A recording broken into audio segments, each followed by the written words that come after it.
You're now listening to Sound Talent Media. Check out more shows at soundtalentmedia.com. Hey, what's up, everyone? I'm Matt Migaki, the vocalist of Cryptopsy and the host of the Vox and Hops Metal Podcast, where I sit down with fellow metal musicians. We talk all about their lives and music while sharing killer craft beers. If you've ever wanted to sneak backstage and share a beer with one of your favorite musicians, well, Vox and Hops is the podcast for you. This week on the podcast, I dropped a killer episode with Johannes Ekström of Avatar. There is this episode and over 440 other ones to help you enjoy life, metal, and craft beer. So what are you waiting for? It's time to become a Vox and Hops head. Cheers! That's a little joke in the industry. I don't. It's too tricky to explain. It's yes, most people wouldn't understand such references. Not when you're in such high levels as we are. Yeah, we're pretty much at the apex of our careers, and easily. we get to have fun like that now. We've worked too hard. We've worked too hard to not, kick back and enjoy the fruits of our labors. I'm not even sure what I'm talking about right now.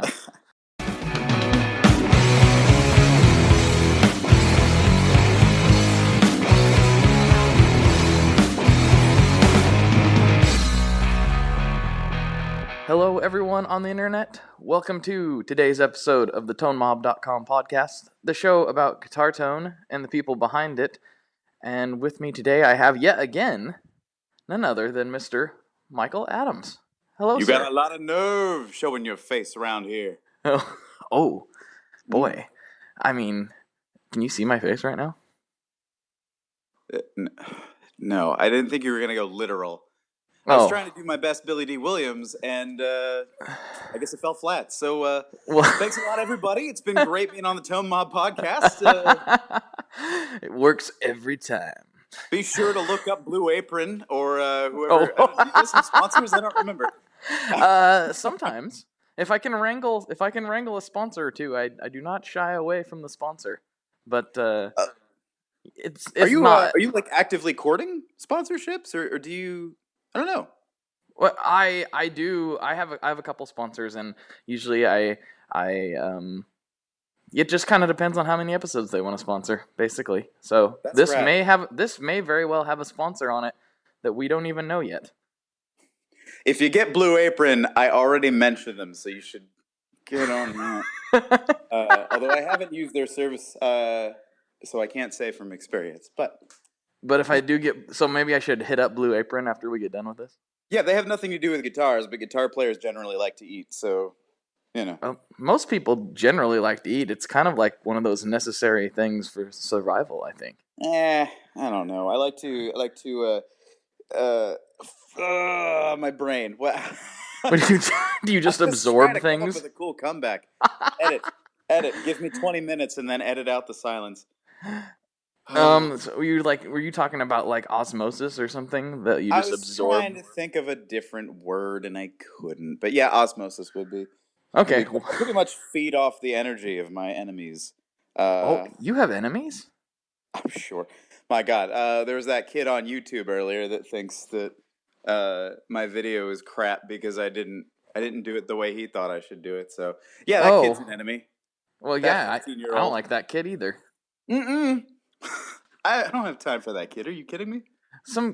What is it about YouTube comments? So I was talking about this with a couple guys, and there's this thing with YouTube. It's like the meanest, I don't know. It's not really social media, but like meanest media platform there is, other than maybe Reddit. Like, interesting. The comments are so like aggressive sometimes. It's like, really? What? Why is YouTube so mean? Yeah, like needlessly aggressive. Like. Everyone is entitled to have an opinion, and that's great, and we can have a conversation. But, like, I will never understand what it is in a person's brain that says, I have 15 free minutes. I need to go and comment, die, kill yourself on someone's YouTube video. I don't get it. I think it's the anonymity or the... like Louis C.K. mentions, being removed from seeing somebody's face, seeing their reaction to something. And that's what makes you an empathetic person is like when you're a kid saying something mean and going, "Ooh, that didn't feel good." But yeah, with the internet, there is a screen and there's a keyboard, and that's about it. That's Um, true.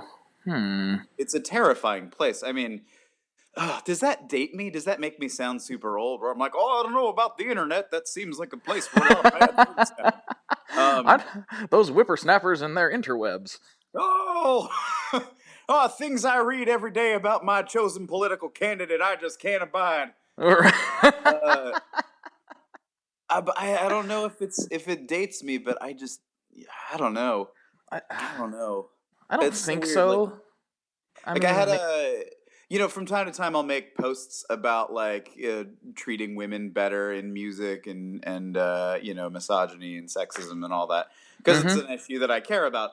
But like I made a post months ago, and like just the other day I got a comment on it that was like, wow, it sounds like you should go play at a girls' rock camp so that your PC feelings don't get hit or like hurt, you loser, or whatever. And I was like, somebody went and found a post from 2 months ago and spent their time commenting on it about my PC. I don't know. It seems so surreal to like get that in my notifications where I haven't like, you make a post and you don't think about it again after the day or two passes. Like, I don't know. It was weird to me that that's a thing that happens now. I don't know. I don't get it. I'm not really sure how to take that. Like, I mean, it's so, I don't know. I mean, everybody has, like you say, everybody has their opinion and their feelings on things, but sometimes, I don't know. I don't know what I'm trying to get at here. I don't care. I think that pretty much sums it up.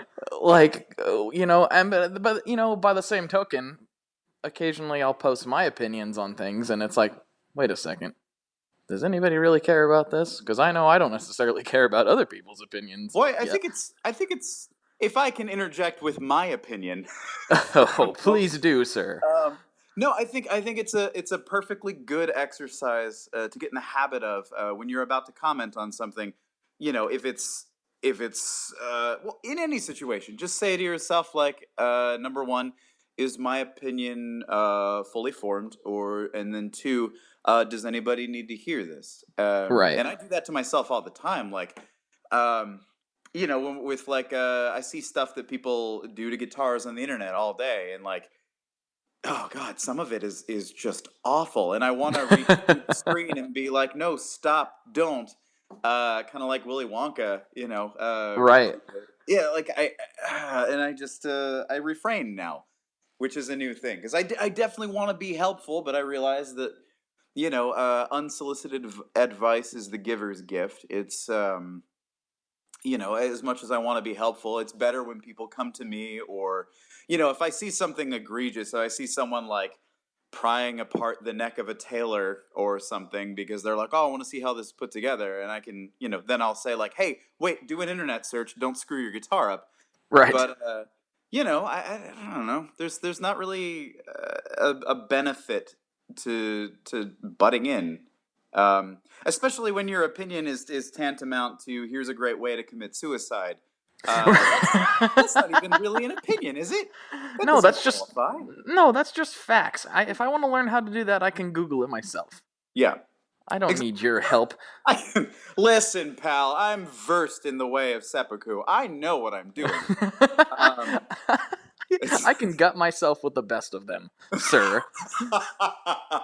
Heck, I have a buddy who did it with a frisbee once. Like, whoa. Like I don't know. I realized that I as a human being, like I grew up a sensitive kid. I was terrorized throughout most of my formative years, like being overweight and a redhead and being a huge Star Trek nerd. Those were like three things that people hated apparently, and like.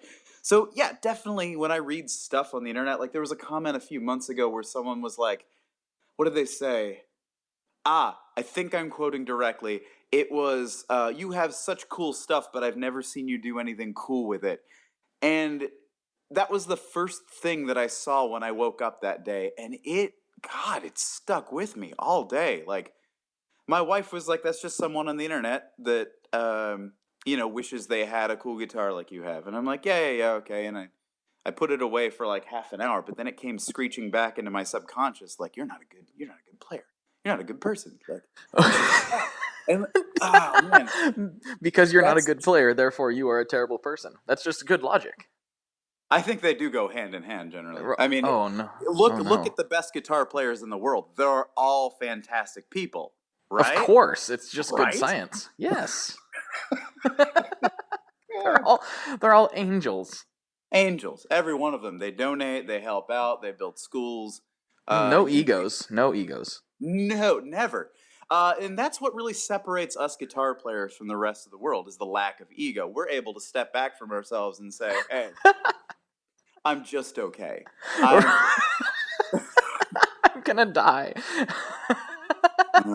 This is so dangerous.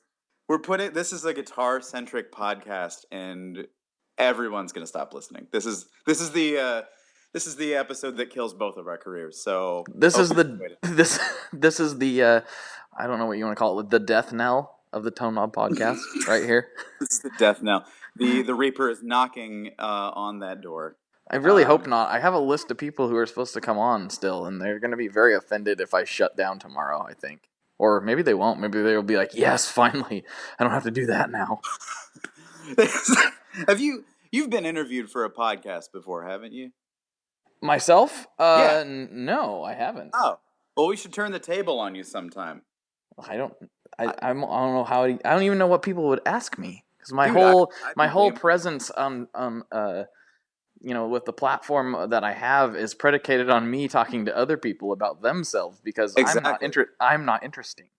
You should give some thought to it. That'd be a really fun episode to turn the table on you, get all Larry King on you, like just ask the tough questions. Get really in there, you know? You'd probably be the guy for it. That'd be, dude. Hell yeah. Let's schedule a date. I'll do it. All right. Well, you heard it here first, folks. I don't know. Well, I mean, except that this is the last episode, so I guess we won't be able to do it. Oh, that's right. Well, then forget it. It's not a big deal. Okay. Oh boy, let's talk about some guitars. Why don't we? Let's talk about guitars. I think that's what we're here for. Or maybe. I mean, whatever. It's fine. I did want to talk to you about something interesting that we both have a shared love for and interest in, which would be the Yellow Cake Free Burrito. You've been digging that thing. Oh my gosh, what a pedal. I'm so in love with it. First of all, I have to say that Ryan is one of the nicest people ever. He calls me sometimes just to see how I'm doing, which is not a thing that you get from like someone that you're just doing pedal stuff with, or like you're professionally involved. You don't usually have like people from Fender or people from a corporation calling you and being like, "Hey man, how's your life? What's going on? Oh, I saw that thing that your wife did. That was really cool." Ryan is a genuinely cool guy, and I just yes, he is. I'm such a blessing to know him, to get to talk to him. So yes, yeah, Ryan, if you're listening, you are quite a guy. He is quite a dude, and I have similar experiences. We did an episode together, and then since then we talk on a pretty regular basis, and it's always cool? It's so enjoyable. Building bridges. Love it. Building bridges. That's what we do here. I like that pedal. There's so many tricks up its sleeve. I mean, it can get pretty hairy, like, and that's what I usually do with it, but it doesn't have to. Yeah. It's when Ryan pitched the idea of like sending one to me just to see if I, see what I thought of it.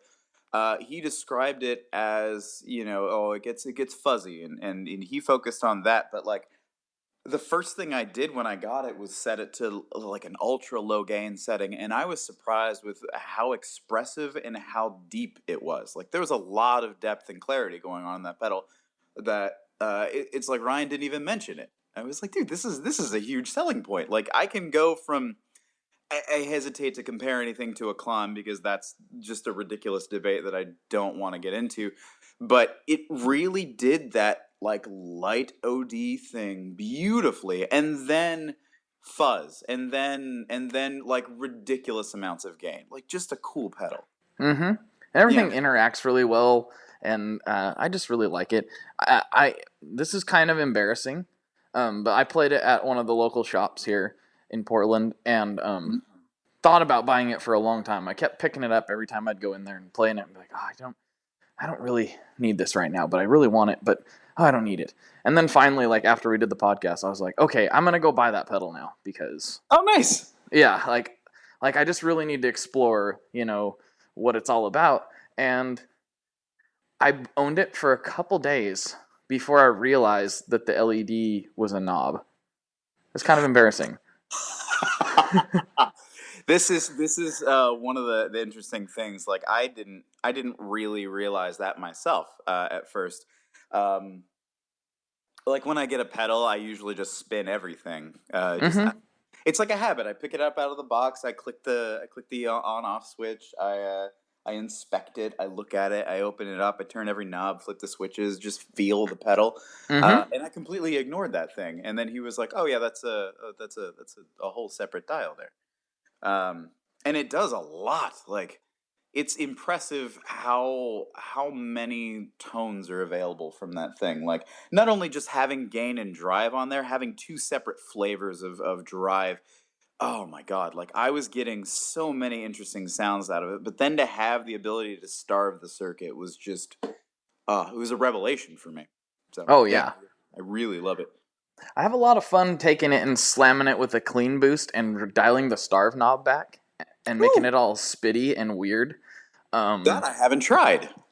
It's really a fun time. It lets you do that gated kind of Velcro-y thing, and it just cuts off. If you don't hold that note, it just slices it, and it's over. Ooh. Well, I have some more experimenting to do because I didn't even think about that. Like, I feel like there's so much to do with that pedal that I haven't really explored how it interacts with other pedals. Like, I've put it in my normal like signal chain line,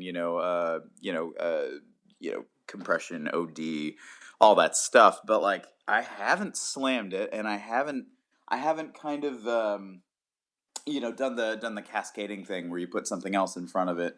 So God, yeah, there's a lot that I haven't touched with that pedal. Well, yeah, and I'm almost the polar opposite because I haven't had a solid pedal board set up for almost a year. It's kind of a weird thing, and I keep going.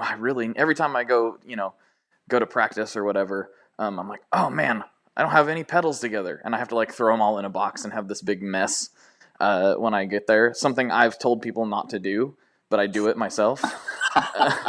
You hypocrite. Yeah. Do as I say, not as I do, Blake Weiland. That's your middle name right there. That should be the name of the podcast. Do as I say, not as I do. That's actually probably a pretty sound advice. I kind of want to see that on a T-shirt, actually. It would apply because I heard it many times from my own father. So. Oh, we need to go. Oh, daddy issues. We gotta talk. Bro.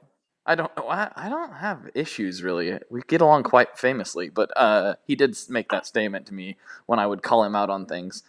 Like, hey, you told me not to do that. And he's like, do as I say, not as I do. And he would continue on because he's the man of the house. Shut up, kid. Can you imagine having that kind of authority in your life? I can't imagine being able to say that and having a kid be like, well, can't do anything about that. Well, the thing is, I couldn't. So, and probably to this day, still can't do much about it. He is quite a bit larger than I am. So, have you tried reasoning with him? I don't. As an adult, yes. Not as a child. No, we'll do. All right, I will move on with my life. Back to the Sega Genesis. It is for me. Oh, you were a Genesis kid. That explains everything. Oh, well, yeah. I played original NES and Genesis were my jam for many years. I was behind the curve, and eventually the Xbox came out, and we acquired that. Yeah. And speaking of my father, he became a master at Halo, which was really weird because he doesn't play video games. Yeah. Wow. Mm-hmm. I mean, I know we're off topic now, but I have to express how like envious I am of that situation. Like my dad and I, we played Super Mario Brothers on the NES together, but the gaming system was mainly mine, and I don't, not having grown up with video games, I don't think my dad really had the coordination to like get into the heavy hitters or whatever. He's But still side one of the scrollers, only like guys I know that has beat. I mean, it just was Halo, first Halo, and that's it. That was really his only. He just really got into that game, and he's one of the only guys I know that has beat it on Legendary more than once. So wow, yeah, and that's he is impressive. not a gamer at all, which is the funniest part to me. He's not a gamer, but he went legendary on Halo. That's incredible, man. I couldn't even like. I tried level 1. And I was like, well, this isn't gonna work for me. I give up. Wow. That's what I do when things are hard. I just give up. So. Oh Anyway. well, you were born what year? 1988. Yeah, child of the '80s. That's like our MO. This looks difficult. Ever since Netflix came into my life, I've given up on so many things. It's been great. Oh man, It's really simplified my life, and my 5-year plan is finish House of Cards, finish Daredevil season 2, finish what else are we watching right now? Jessica Jones, maybe? We did finish that, and I liked it very much. I actually really like Jessica as a character. I did too. I think the idea of a superhero with a person, well, not a superhero, but someone with amazing powers that has no desire to use them was really compelling to me. Like, maybe it's the 80s, the 80s child thing. Or like the giving up part, like, yes. Like, I looked into the TV and I was like, this woman can fly, and she's just as lazy as we are. Like, this is my hero. This is my archetypal Marvel character. Perfect. And she drinks heavily? Sign me up. Oh man, we're never gonna get this back onto guitars, are we? Sorry. No, That's with the fine. video game thing, like your dad, like give him a high five to me, because honestly, I never could get into Halo. I was always the kid that was late to the party, and so anytime I picked up a controller and tried to hold my own with other people on Halo, like I would just get killed immediately. I'm much more of a single player guy, so heck yeah, well done. Well done, Dad. Well, yeah, I mean that's me too. I am not much of a gamer at all. I haven't owned a video game system for years, other than NES. And I fire that up on the very rare occasion. Ooh, I take it back. I forgot. A couple years ago, my wife had a wild hair and she really wanted a Nintendo 64 for her birthday, so I bought her a Nintendo 64. I forgot about that. Oh, give her a high five too! That's so cool. What games you got? She just really wanted to play Mario Kart, and so we got Mario Kart, and then I really wanted to play Turok the Dinosaur Hunter, so I got Turok. I can't remember. Yes. I'm trying to remember. We have more than that, but those are the two that are coming to my brain right now. Oh my gosh. Turok. Wow. Yeah, man. Oh, yeah. That's a blast from the past. How many late nights did you stay up drinking Surge and playing Turok? Well, 0. My buddy had it, and I barely ever got to play it, but I watched him more than a few times. I had this friend, Josh, who we would go over to his house, and this was like after high school. I still do this whenever I can, but like we would go watch other people play video games. Like we would pass the controller around, but mainly we'd sit around and drink Mountain Dew. And we had a buddy that worked at Panera Bread, so he would bring over 2 giant loaves of Asiago cheese bread, and we would just eat that and watch people play video games like Resident Evil. It was the greatest thing of my life. Like, I still enjoy that. If I had friends in Los Angeles, which I have a couple, but I don't know if they're gamers, but like, hell yeah. Oh, my birthday was January 15th, and what I wanted for my birthday was a party where we played Super Nintendo. And so, like, I got my Super Nintendo working and cleaned out the board and everything, and we bought Donkey Kong Country, and it was a madhouse. People were so competitive. We spent like an hour on Minecart Carnage because nobody could get past it. Like, my friend Jess and my buddy Andy we're just sitting here like, I can't believe you died again. Oh, you're horrible at this. Like, it was awesome. Oh my gosh. Best birthday ever. It was wonderful. That sounds like a fantastic time. That sounds like a really good time. Yeah. I just had a thought though, a way to tie this all together with guitar. Speaking of video games and all this. And I want to know if you have the same opinion that I had about this game. So, back when Guitar Hero was like the main jam, right? Like you go to everybody's house and everybody's playing Guitar Hero. I actually played guitar, or as I like to say, beat the strings until they make sound. There you go. And I was horrible at that game, and I had a lot of non-guitar playing friends that were really good at it, and I was like, this is just wrong and weird, and I can't play this at all. Yep. That is exactly my experience. I just like the South Park episode, we're like, I could play it. That was me. That was me every time. I was awful at that game. I remember the first time I played it, it was Black Sabbath. And oh my God, like I lasted maybe 15 seconds. It was awful. I got booed by the computer audience, and I was scandalized. I couldn't believe a song that I knew and played all the time. I couldn't make it translate to 4 buttons. Like, no right. chance. I did the same thing with I can't remember which Ramones song it was. Like the first time I went into, actually, Blockbuster and Hollywood Video was still a thing the first time I seen that. And I went into a Hollywood Video and they had their little game zone or whatever it was called. And I was like, all right, I keep hearing about this Guitar Hero business. I wonder how I can do. I was like, I know how to play that song. I can't remember which Ramones song it was, but something super easy. I mean, well, it's a Ramones song, so... And I couldn't do it. I could not do it. I was like, this is a joke. I went home and played my real guitar and felt better about myself. Yeah, I think the drums translate really well. Like that. I was great at that because I knew vaguely how to play drums, and it's kind of the same thing. But yeah, getting anything from me to work on Guitar Hero, Rock Band, any of it, it was awful. What's the more recent one where you can actually play guitar? I can't remember what that's called. What's that called? Is that Rocksmith? I think you're right. Yes, Rocksmith. I remember. Last time I went home to Pennsylvania to visit family, I was hanging out at a friend's house, and he had that, and it was a little laggy, but like it made a lot more sense to me. We played. What was it? Of course, we played Weezer's "Say It Ain't So." Of course. And I freaking killed that. Nice. Because I know that song inside and out. Even though the video game seems to have some different ideas of how to actually play it, but yeah, that was like the first time I ever had success with a music-based video game, and it felt pretty good. I'll have to try that sometime. I honestly can say, from a business perspective, that I don't see that one doing as well for the company that makes it. Maybe I'm wrong. About that when it came out, I was like, well, that's a cool idea because it's a great tool to learn.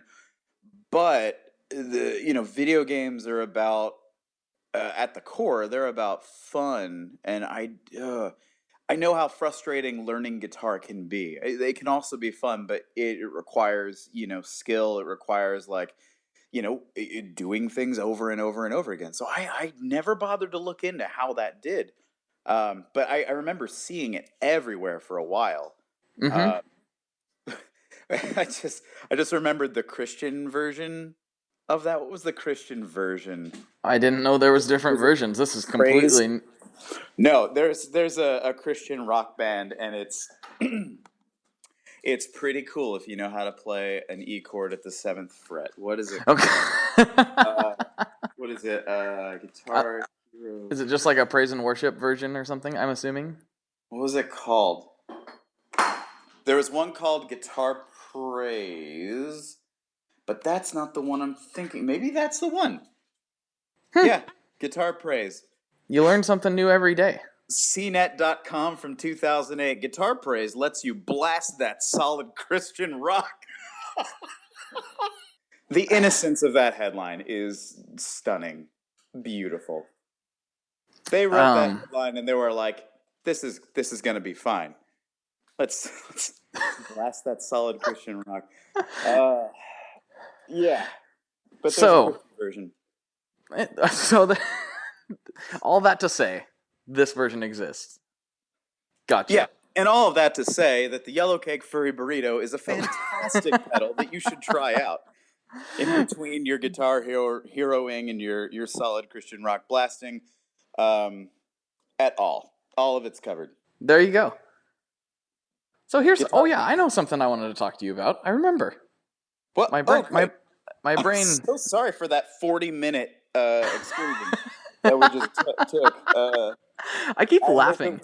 This is bad. Are you just gonna have this episode where you talk and I'm just cackling in the background the entire time? You could be my Paul Scheer. Was that the name of the Letterman show band leader? Is it Paul? No. What's the guy's name? Oh God, I'm gonna kick myself. But you know how Letterman would crack some wise joke or whatever, and he'd just be. That'll be me. You can just riff, and I'll just be back here going. Actually, that just sounded kind of creepy. I won't do that. No, it's not Paul Scheer. What is it? Max Weinberg. No, that's Conan. Don't you front with me on Conan. Paul Schaefer. Paul Schaefer, if you're listening, I'm so sorry I forgot your last name because your music and your face are emblazoned upon my mind. I can't get rid of it. Yeah, he was always laughing in the background. That is completely not even a thing. I don't know why I was so insistent on finding out what I was talking about, but yeah, you're welcome again for another 40-minute interlude between topics. Yes, congratulations, Michael. This episode is now 2.5 hours long, and I don't even know what we're talking about. And it's widely regarded as the worst Tone Mob episode ever. Historians will look back and be like, that second Mike Adams was... The first one was solid, but man, the sequel's just never as good as the first one.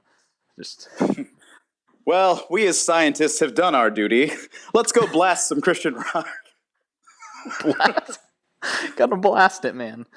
I don't know why I'm so obsessed with that. I think blast is... I never say that about any music, and I think it's funnier somehow. You never say blast? Oh, dude, I blast tunes. I just heard somebody blasting some Iron Maiden today, and it made me happy. Blast? Yeah. No, they were blasting it, as man. the concussive nature of warfare. I don't think it. I don't think of it in terms of music. But that's what rock and roll is, man. It's blasting. It's warfare, man. It's rebelling against the man and the government and your parents and. Would you also call it spiritual warfare? Only if you play those Sabbath records backwards. Or the Beatles. Right, it was the Beatles. Or was it all of them? I don't remember. If you play, did you know if you play Randy Newman records backwards, it's all just recipes. Oh, yeah. Good ones? It's like, here's a killer fungili, and you can find out how to make it. Play Randy Newman backward. Perfect. Is that the truth? Yeah. Go look it up. Go Google it. I guarantee. All right. I'm going to do it. I'm going to Google it as soon as we're done here. Yeah. Go learn how to bake cakes or pasta or any of that. Yeah. Play some Randy Newman backward. Give me that Randy Newman. I love L.A. All that. Just play that backwards and all of a sudden, wow, that was a great chicken artichoke sandwich. That was, wow. Wow. Look at me. I'm a regular Betty Crocker. Thanks, Randy. Thumbs up. Thanks, Randy. Hey, it's your old pal, Randy Newman. Yeah, and I can just smile in the camera and my teeth will twinkle a little bit. 1 cup of milk, 1 stick of butter. Oh, everyone's going to have really tired of my laughter. Everyone's going to be tired. I'm already sick of myself, so please don't feel too bad. Okay. Well, let's see. Where can I go with it? There was something I was going to ask you about NAMM, and I don't remember what it was. I did it again. Yeah, what was I going to ask you about NAMM? You remembered. Oh, NAMM. Oh, because we actually met at NAMM. We did face to face, and it was awesome. Like, you were just as personable in person as you are on the phone on the podcast, and it was great. It's like I'm the same dude in both places. It's so weird. Yeah, it's like you're not fake even a little bit. I try not to be. I think I'm real. Am I a real boy? I don't know. This is the existential portion of the podcast. What is real? This feels real. This valve looks real, but I don't know if it is. It could just be a figment of my imagination. I'm literally holding a ball valve in my hand right now. Today's topic, are we actually in a virtual reality simulation? Ooh. Is this the Matrix? It could be. Because if this is the Matrix, I want to go out of the Matrix and be plugged back in as Nels Klein. If I could do that, that would be great. Me? I don't know if I could be plugged into the Matrix. Who would I want to be? Just from a guitar playing perspective, I was trying to make it relate somehow. Well, maybe, I don't know. Maybe, I don't know. Not a lot of guitar players that I would want to be. I don't really want to be anyone else. I just want some different skills. Man, if that makes any sense. I mean, he's gone now, but I would have traded places with Ricardo Montalban in a second, in a hot minute. In a hot one. Have you ever sat and thought about what the difference between a hot and a cold minute is? Is there a phrase cold minute that I'm not aware of? No, but there's a hot one. There has to be a cold one. Huh. I mean... Well, I know that there's also a New York minute, which, if I understand the phrase correctly, is kind of a replacement for moment. So do you think a hot minute or a New York minute would be a shorter minute? What are we doing? I'm so sorry. This is what happens. This is what my wife has to put up with every day. This is what my wife has to put up with every day. I'll be like, just shout something random from the living room, and she'll be like, "What?" I'm like, "I forgot. What are we talking about?" Squirrel. We'll go get it. Oh man, babe, when you're at the grocery store later, can you pick me up a bottle of Coke and some of those chili cheese? Hey, have you ever thought about fire trucks? Wow, they are awesome. They're so big. Where do they put the water? Oh, that's right, fire hydrants. And then 15 minutes is gone. My wife's looking at me with this cold, glazed over expression, and I fear the worst. Oh no, that she's finally abandoned, like she can't take it anymore, and the brain function has shut down. Some people like have like, blessed are they who enter here, or welcome friends across their, on top of their door, the entrance to their home. Ours says, abandon all hope, ye who enter. And it's pretty darn accurate. All right. Well, that's a good deal. God, I'm so sorry. I don't have any signs like that. Do I need a sign? Yeah. I should have a house sign that says something when people walk. Oh, wait, I do have a house sign. I forgot. I've seen it so many times it kind of blends in, That's interesting that I forgot about my own house sign. Oh, welcome, Matt, that says, remember, you chose this. You have no one to blame but yourself. It's all your fault.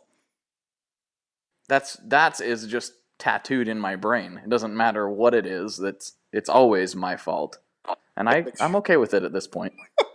An embroidered picture of Joe Bluth that says, I've made a huge mistake. Oh, I don't remember what it was. I made a large purchase like years ago of something that I really shouldn't have bought. And I don't remember what it was. A vehicle or something. But it was bad. Like, as soon as the next day, I was like, oh no, why did I buy that? And I texted a picture of Job with that to my wife, and she's like, I think you're right. It works in all situations. But anyway, so back to guitars. Or not. I don't know. We are doing really good. This is about as off topic as I think I've ever been. Ever. Again, I'm so sorry. I know it's me. I know it's my fault. Well, I don't know because I was like, hey, you want to come on the podcast again? And you're like, sure, man, that'll be sweet. And I was like, I don't really have anything planned. We'll just talk. So I guess it's really my fault. I should have had some more questions for you, like Ah, how's Pancake doing these days? dude, let me tell you, that guitar, it is the only guitar I want to play. Like, and that shocks me because I'm very fortunate to have some really lovely instruments like my ES-355 from the '70s that I adore, or even R2, my other Jazzmaster. I love that guitar, but it's really got me thinking about how much I want to have a bunch of instruments. Like, I like the idea of having a collection, but my God, I want this one guitar, and it's covering everything. It's better than I remember before I sold it to my buddy Jake. Um, yeah, it is literally the best guitar I've ever played, and do I need anything else? I don't know. So that's a question I'm weighing for myself right now. Right. I mean, did you do anything different when it got back? Did you set it up differently, or is it just like you missed it so much that it I don't know. What is it? Well, I definitely felt the pangs of loss when I had to leave Seattle last summer, after doing that run of shows at Taproot Theater and um, where I was using Pancake mainly. But when I We got it should back, probably clarify for those that don't know. Pancake is Michael's 1961 Jazzmaster. that's There we right. go. Yeah, I'm not talking about a literal pancake, although I do love those as well. But I haven't had a pancake that makes me question my life choices in a good while. Um, Right. but yeah, so yeah, I definitely missed the guitar a whole lot. But as I do whenever I get something new or take in another instrument, I dismantle them and I go through and just I check up on everything. So I did that with Pancake when I got it back. Um, and yeah, I totally set it up differentently actually. Like I put a set of Gabriel strings, lgtsco.com. Um, Mm-hmm. yeah, Gabriel Super cool Memorial String dude. Company. Super amazing strings. They're the best strings I have ever used, and I've used definitely all of the big boys, but a number of other small companies as well. And Gabriel's just he knows how to make a string that will make your guitar quite literally better than it ever has been. So I put a set of those on, and they have a little more tension. The Jazzmaster set that we worked on. So I had to straighten the neck and do setup stuff. Um, I swapped out the Mastery bridge for a different Mastery bridge, just to see if there was any difference. And surprisingly, there's the one that it came with. All Masteries are fine, but I don't know. This one, for some reason, I just like the one that I put on better. It's brand new. The other one is a few years old. It probably just needs cleaned. I don't know. It was weird. I've never tried to swap Mastery for Mastery, but this one sang a little bit more than the other one I have. And then, God, what else did I do? Did I do anything else to it? I just gave it a full once over, and set it up differently. Put another shim in the neck pocket, and yeah, it's just the best guitar I've ever used. I'm so lucky. But now I'm like, do I need any other guitars? Like, everything I've done since I've gotten the guitar back has been on this guitar. I only want to play it. So yeah, it's good to have it back. It's making me question some Nice. things. So yeah. Oh. Oh well. Oh yeah. Oh boy. Getting questioning the collection. I see. I'm also starting to. Well, I'm also becoming willing to admit to myself that the guitar should get a refret soon. The all original thing is great, but the frets on Pancake are nearly down to the fretboard. So I've got Woody from Mastery Bridge on the line. He claims that he will do it for me if I come to him and make him some pancakes. So we're gonna do that sometime soon. Um, And I know I could do it myself, but I don't know if I mentioned this last time I was on the podcast, but I'm super happy to work on other people's instruments, but when it comes to my own, I'm starting to stop doing that because my clinical obsessive compulsive tendencies, it means that I end up just fooling around with them instead of finishing. Like last time I did a fret job on R2, I spent God, I spent like 4 hours too long on it, just like inspecting every minute detail of my fretwork. Even to the point where I was like, I'm not satisfied, and I did yet another fret job, and it came out great both times. But I just get a little too picky. So, I'm starting to realize that's one of my faults. So having someone else work on it that I trust is, a pretty big deal for me. So, I see. I yeah. see. That's not something I've ever done. I don't do a lot of like hands-on. Like I could set up a guitar decently enough, for the most part. I've set up my Les Paul a couple times just Hmm. when I change string gauges and whatever, but like anything beyond like a pickup swap, I'm just like, where's my give me the phone. I must call someone else to do this. Like I and it's weird because I'm fairly hands-on with things. Like I used to be a mechanic and have built a couple things I'm not the greatest at anything, but I can generally fix things. But when it comes to guitars, it's like, eh, I've got to find someone who really knows what they're doing so I don't screw this up. Is it because you get like worried that you're gonna mess something up, or is it just daunting to begin with, and you're not sure how to proceed? What? It's not really that daunting to me. I think it is that the latter, or the former, or whichever. It's the worry about messing something up and not being able to correct it. Oh, I see. Especially on like anything cool and vintage. Um, Yeah, that was when I started teching. Like seriously, I remember I had my '99 Les Paul. Geez, Les Paul. I had my Les '99 Paul. Les Paul, which was my first like serious guitar, and I decided one day in high school that I was going to figure out how to do intonation, and I spent like 3 hours moving those saddles back and forth, and God, I felt like I was gonna ruin my guitar. And when I finally figured it out, I know it's simple. It's move the saddle back and forth until not really back and forth, but until you nail the intonation, essentially. But to me, when I started doing it for the first time, it was the scariest thing. I was like, oh, this is never gonna play in tune again.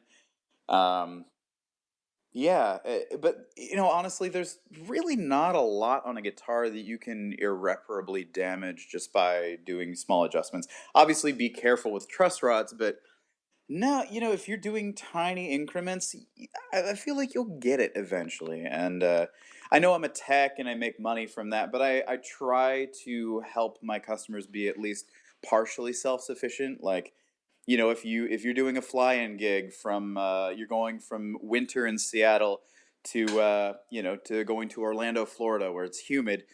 It's good to know how to do those things, even if you don't always want to do it. It's just good to be able to figure those things out, to adjust a neck or to change intonation. Um, yeah, it's good to know, good stuff to know. So Yeah, and I am pretty confident when it comes to like like a Les Paul with just standard tunematic setup. I feel like I got a good handle on that, probably because that's the guitar I've had the longest and had to do the most too, because for a long time that was my only guitar. So if I mm, wanted to change string gauges, I had to figure out how to make it play appropriately, because right now it's strung up with like, I don't remember, 13s. yeah, So just because I wanted to see what it was like, and I did that years ago, and it was just kind of like something that I wanted to try, and if I wanted to try it, I had to know how to do it, and I wasn't about to run it back and forth to the local tech for that. exactly. Because that can get super pricey, or I mean, just annoying to certain techs. Like the thing that made me want to start working on my guitars Wasn't just that I was the most cavalier person in my group of friends, but also that my local guitar tech in my hometown, the guy that I went to all the time, he just didn't like me or being bothered or any of it. Like when I would come in and say, "Hey, I think my guitar won't play in tune," he just didn't care. And I know that's not all techs, but this guy just rubbed me the wrong way enough that I was like, you know what? I'm just gonna do it myself. Right. And there it snowballed. Exactly. There it snowballed, and it was like, oh, hey, this is a thing I want to do. So you've done a lot of work on guitars, like Mhm. obviously. So Indeed, I have. one thing I don't know if you've ever done, because I've never heard you talk about it. Have you ever built a guitar? I mean, I'm I not talking like have. a parts caster or something, but like, I don't know. What have you done as far as that goes? I have never built an acoustic guitar, and I think I'd like to at some point. I've built a number of electrics, especially for Sky, who was in a band called Fleet Foxes. Oh yeah. Yeah, he had a lot of weird ideas that he wanted to implement, and he came to me to do them. I built a guitar called the Skymaster, which was a Jazzmaster platform built on an all-parts body that we routed for two extra pickups, one behind the bridge. Oh, my dog sees a cat and he's whining.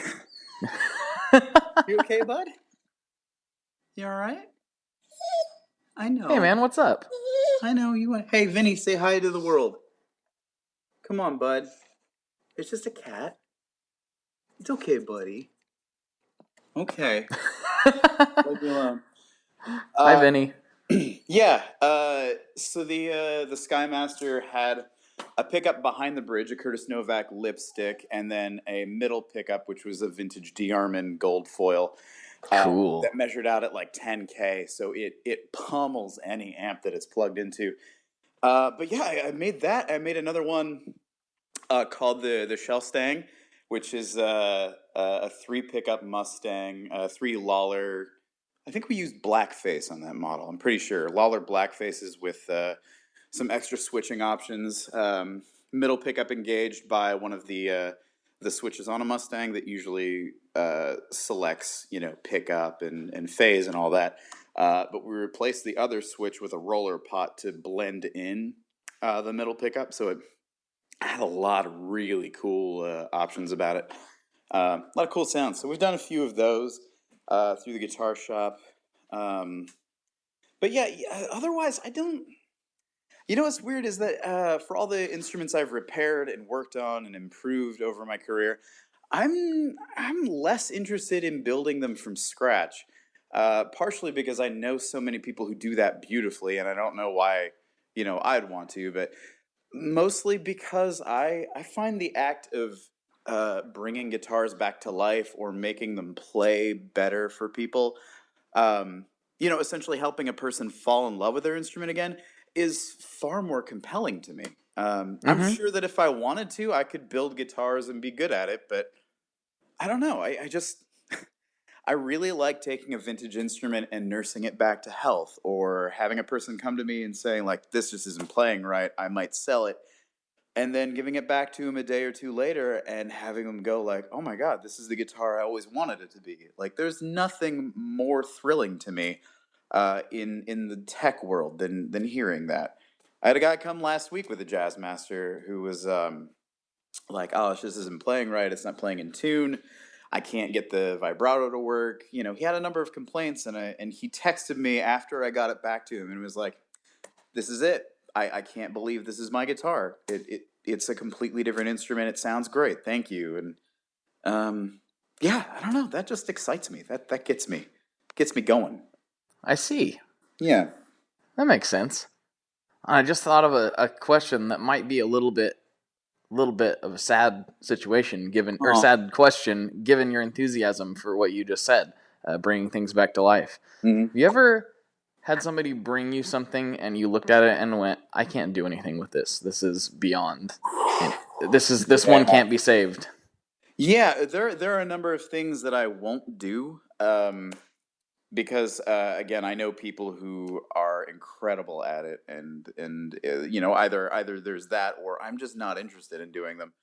I had a guy bring me a Taylor acoustic. I think it was a 614, and he said my what was it? My girlfriend stepped on it. Ooh. Oh my Oh. god! I'm sure I have a picture of it somewhere. But yeah, his girlfriend and a bunch of his friends were over at his house, drinking, having a good time, partying and all that. And the case was open, and his girlfriend, who was intoxicated, stumbled backward, and one of her feet went right through the top. Um, and so, I mean, the top was in 6 or 7 pieces. I mean, Oh. the thing was the saddest guitar I've ever seen in my life. It was awful. Um, and he brought it in, and it was like, "Hey, can you fix this up? I hear you're great." And I thanked him for the compliment and his trust, but I had to refer him to someone else. I'm sure, given enough time and more shop space, I could have handled it, but that just wasn't for me. Mm-hmm. That wasn't the kind of thing I wanted to get involved in. And plus, really, at that point, replacing the top would have been a better option. And I just didn't have the materials, nor do I have, honestly, nor do I have the skill to create an acoustic guitar top. Um, so, yeah, something like that. I try not to refuse jobs based on the value of the instrument, although definitely that's a concern. Like someone bringing me a Squire for, a refret with stainless steel frets, that's like a $300 or $400 job. And while I want guitars to be, as great as they can be, it's worth saying up front, like, hey, this is going to be double the value of your instrument. You might be better served by just simply ordering a new neck from Warmouth or a USACG or someone that will, make you a quality neck that already has what you want on it. That kind of Mm-hmm. thing. But I try not to, like, when people bring me a guitar they bought from one of those Asian copy websites. I disagree with the whole Asian ripoff copy market, but someone will bring that to me and they'll go like, "Oh, can this be a good guitar? Did I waste my money?" And I really do my best to help them know that the answer is yes. Like I don't want people to feel like they've wasted their money or feel like, I bought this guitar for $400 and it turns out it's never going to play right. If there's anything I can do about it, I'll do it. So those kind of jobs, those are really fun for me too, because I get to go crazy. But um, yeah, so yeah, there have definitely been jobs I've refused in the past. Yeah. Yeah. The answer to your question is yes. Oh, okay. Yes. So the answer I is like those yes. sad questions a lot. Those are sad and good. Well, it's just like I just was wondering if what kind of sprang to mind. It makes me sad just thinking about it. But the internet was all on fire about this a couple weeks ago with what happened in the Hateful Eight with that Martin. Oh man, there's another internet comment situation. I Mm, commented on the Reverb article, and my stance on that, like, obviously, I'm a luthier and guitar tech, and I care deeply about historic instruments. Like, please don't get me wrong, but I have also worked on movie sets, and I've worked on TV sets, and those are not places that you want to put an immensely valuable, maybe even priceless historic instrument from the 1800s. Like, I get authenticity, and I totally, like, I understand that, Tarantino's people, hit up Martin. They were like, hey, we're doing a period piece or whatever. We need an instrument that looks the part. There are so many other instruments that would have done just fine. You don't need right. to be right on the money as far as era for a guitar like that. You could have just gotten a copy. I mean, hell, like even like a newish um, double odd or something would have sufficed. Like it wouldn't have looked right, but whatever, it would have been fine. So I don't. My intention is not to criticize, but I don't understand the thought process behind taking a quite literally a museum piece and putting it on a movie set where stuff happens all the time. And obviously there's a lot of blame to go around with the assistant directors and the prop master and people who, their job is to communicate, what to do with this, or, to make sure that things don't get broken. There's blame there. But Right. it's also really unsettling that instrument was, allowed to be on a movie set in the first place. But that's just Right. my take on it. Right. And that is not even close to where I was going with that, but I like where your head's at. Yeah, I know. Someone on the Reverb website commented, it was like, have some common sense. I can't believe that you would say this. This is ridiculous. How would you feel if someone took your prized Jazzmaster and smashed it on a movie set? And I was like, well, my prized Jazzmaster wouldn't be on a movie set? Wouldn't be on a movie set, but even if it were, like, that would be awful. But Martin didn't fully insure that thing, which is also distressing, which I would have. The comparison doesn't quite work because as much as Pancake invigorates me and makes my life better just by being a part of it, it also is, it's a 61 Jazzmaster.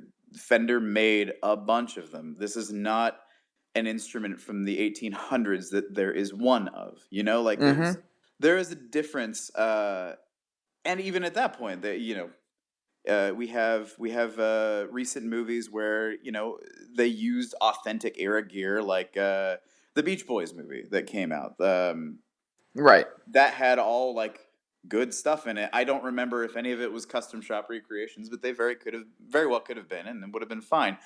But I still contend that even though authenticity is great, it still would have been sort of irresponsible to take, like, I don't know, if you needed like an early 60s custom color Strat, which could easily be like a $25,000 or $30,000 instrument depending on the color.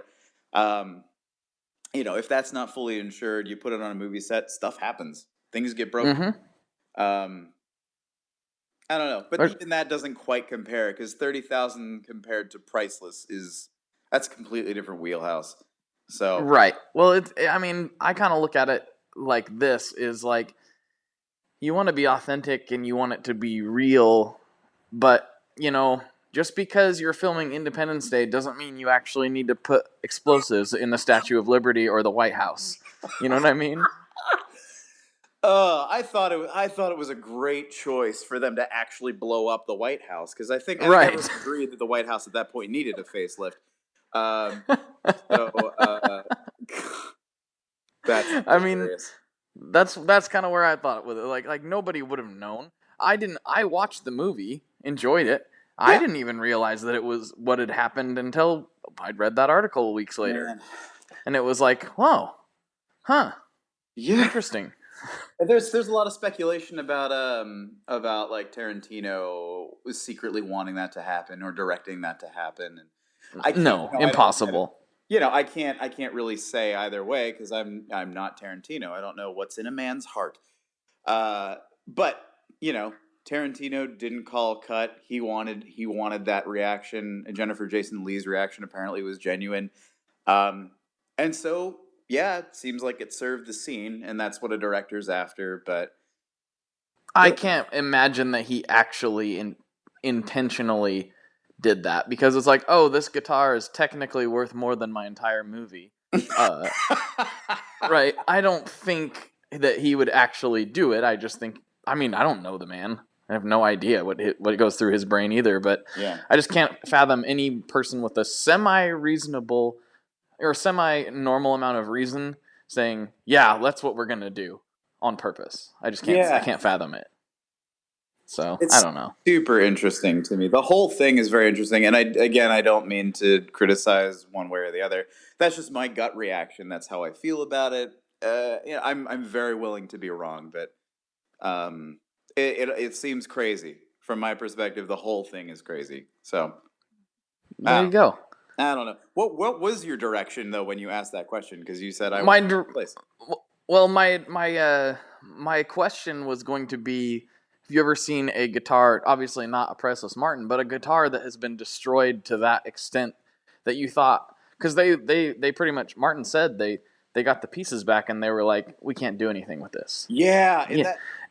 You know And what? I'm thinking, like, if it's a priceless instrument, we have lots of technology. I can't fathom that scene destroyed it so badly that it is absolutely impossible, given the resources that Martin has and the technology available today, that it could never be at least assembled for aesthetic purposes. I don't know. Yeah, well, yeah, that's a good point. I mean, it's highly questionable given the amount of damage that instrument would be immensely playable upon its reassembly. But with especially acoustic instruments, I feel like there is a point of diminishing returns. Like, seams split all the time. You get cracks in the side, and so you glue them, you clamp them, you take care of them, you reassemble them. Um, and for most things, it's not a big idea. It's not a big deal. Like on my 64 J50, there are 3 cracks on the back that I've cleated and glued, and the guitar is as stable as ever. It sounds better than it did when I bought it, when the cracks were open. But when a guitar is thoroughly destroyed, like say take that Taylor that came into me, when you've got 7 or 8 splits on a guitar top, there comes a point where you start wondering, is this guitar going to sound good once I've cleated the heck out of it, once I've had to substitute wood, or once I've, like, there comes a point where you're like, is this guitar going to end up being more glue than wood? Right. And so, yeah, you could have easily, not easily, you could have, with great trepidation and carefulness, you could have reassembled that top and probably made it playable and probably gotten it to be sturdy, maybe having braced it some more. But I don't know, like it wouldn't have been totally the same guitar with all the repair work. You get into a kind of a ship of Theseus sort of thought experiment with it, because the ship of Theseus, you take off, you set sail, things break, you replace them all, and then by the time you get to your destination, is it still the same ship because you've replaced so many pieces? Um, like, yeah, you would still be able to say, oh, this is a priceless 1800s Martin, but except for the 45 pieces of new rosewood that we had to put in, or that kind of thing. So that there's a lot of angles to it. But yeah, you probably could have reassembled it. Or you see rock memorabilia, you see like Pete Townshend's Rickenbacker Yeah, pieces in the yeah. case.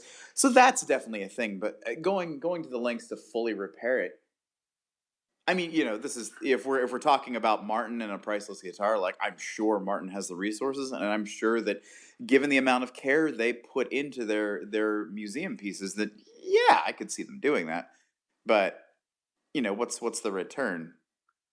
I don't know. I just find it weird that it's going to be, if they're not going to at least, I mean, maybe they'll display the pieces. I don't know, because now there's a story to that.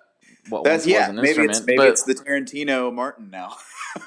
I mean, that thing's gonna be. People are gonna go to the Martin Museum and want to, unfortunately, want to see those pieces. I mean, I know I would Yeah, if I went there. that's So true. I either want to see the guitar itself kind of reassembled in sort, if it's even possible. I'm totally speaking out of turn here because I've never seen it, don't know the first thing about building a guitar Mm. or anything like that. I'm just kind of speaking of, what are they going to do with the pieces? Are they going to shove them in a crate and shove them in the back corner of the warehouse somewhere? Because that's a shame. If they're going to Yeah, do something, they should do something with them, because now there's a story and people would like to come see that kind of stuff, I exactly. think. Well, there, you could just take all those pieces and sell them as limited edition collector's items. Oh boy. Like people Those do with would those film would fetch a shells. lot of money, actually.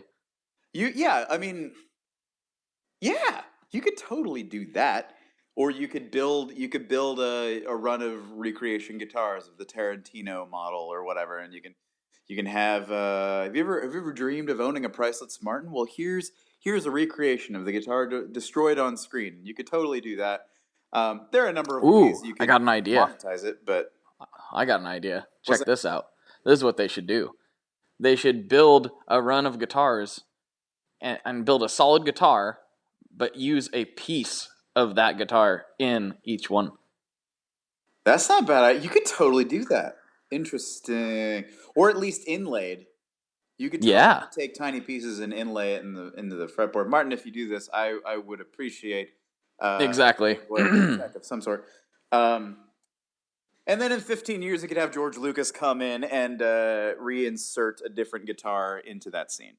You could have him a completely different guitar for the special edition of Hateful Eight. Like, why? I don't understand why she's playing an Ibanez Gym right now. Steve Vai walks in and rips a kick-ass solo right in the middle of it. And Jennifer Jason Leigh's expression still works. The shock and the awe Yes. and the horror, like, oh my God, that man is incredible. What a great guitar player. And man, he can carry his guitar by the handle. This is so splendid. And then like 6 or 7 do-backs in the background. Just because. Oh, yeah. Lucas. Can't tell George what to do. George will be George. Thanks, George. Thanks a lot. Well, Michael, we've done it again. We've done it again. We've definitely. Episode, if that's what you're getting at. What's that? If you're getting at that we've made another hit episode, then yes, I agree. That's what I'm talking about. And you know what we're going to have to tell everyone is, if you listen about 40 minutes in, we actually start talking about guitar-related things. But up until then, it's all Halo and nonsense and food recipes and whatever else we were discussing. I'm so sorry. Your podcast has a lovely niche that it's carved out for itself, and I have completely ignored that with this episode. And I do apologize to anyone tuning in to find out what we think of lots of guitar things, because there ain't a lot in this episode. Next episode, we'll stick straight to the point. Yeah, right. But, yeah, sorry. It's all right. I'm just glad that you didn't allow me to get into a tangent about how much I hate the special edition Star Wars, because, oh boy. Yeah, we're not. No. Hold on. Easy, boy. Because I could go there too, and we're not going to. Not today. This ain't that kind of podcast. Not today. There's already other podcasts for that. Oh, there's so many. I know a guy who runs a Star Wars podcast, and he's amazing. Well, there you go. Yeah. Perfect. So there you go. That's a great story. That is a way to bring it home, Michael. Way to bring it home. See? Thank you. This is why I keep getting on this show. It is. It's for those little gems. Those little sparkly gems that you provide. little nuggets, little morsels of wisdom and wit. Yes, that's what we need. That's what we need on this show. God, I'm so sorry. I'm so sorry. Stop apologizing, Michael. You are who you are. Oh, boy. Okay, all right. Let's bring this home, if you don't mind, because everyone is already. Well, they probably turned it off about 40 minutes ago. But if they didn't and they're still with us, they're just getting ready to go to work. Actually, they turned us off about 10 minutes ago because they pulled into work already, and they're sitting at their cubicles and they're wondering why they just listened to these guys. You're gonna have to do this in pieces, and I'm sorry. Well, that's true. There is that. I'm one of those guys, kind of, sort of. Listen to it at 1.5x speed. You'll be fine. You'll get through it in no time. That'd be terrifying. I'm not going to do that. I'm going to go back to our first episode and do that. I bet that's fun. Yeah. Just get into the tone zone. Get into the tone zone. I keep trying to cut it off and I can't do it. I can't bring myself to. This is all right. This is who I am. We're going to do it now for real though. We're going to shut it down. All right. All right, everybody. For Michael, I'm Blake. And for Tarantino, we're sorry. Good luck and good tones. All right, folks, that does it for this week. Thank you very much for tuning in. I hope you enjoyed the show. Just one quick reminder to head on over to tonemob.com and join the mob. That is the Tone Mob mailing list, and I tend to drop little nuggets of goodness in there every once in a while. And furthermore, as I mentioned last week, I have a super awesome special secret project that I've been working on for quite a while, and it is about to be finalized and approved and stamped and sealed and all that other good stuff.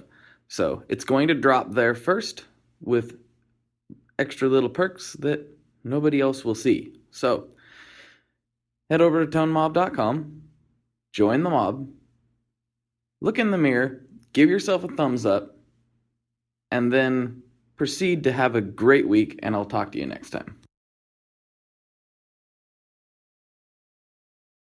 One last thing before we totally sign off here, I just want to remind you that if you do any shopping at Stringjoy, that's Stringjoy guitar strings made in Nashville, that will help me out as well.